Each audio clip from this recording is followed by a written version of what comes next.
Roho Mtakatifu ukimwita atamaliza matatizo yako.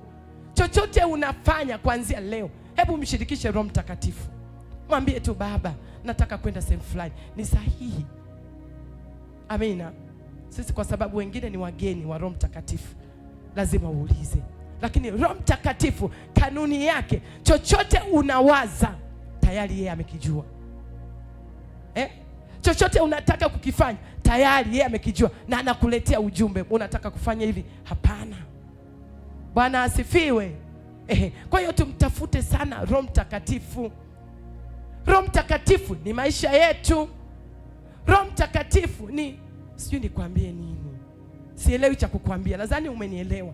Ninatamani sana chochote unakifanya Roho Mtakatifu awe wa kwanza. Kwa hiyo tunapita katika kipindi kigumu ni kwa sababu tu hatuelewi, hatujui tabia ya Roho Mtakatifu hii inakuaje.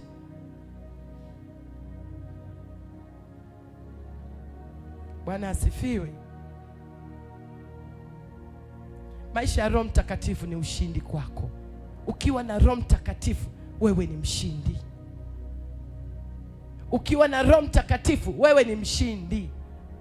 Roho Mtakatifu anafichua Roho Mtakatifu kwamba fulani jana alikuwa nakukalia kikao fulani, au anataka kukufanyia hivi. Ukiwa na Roho Mtakatifu, hiyo faida yake. Kwa ni lazima kabisa, lazima. Mungu akawa anasisitiza lazima tumtafute Roho Mtakatifu. Ndiyo tunaye, lakini tuongeze spidi ya kuwa na Roho Mtakatifu.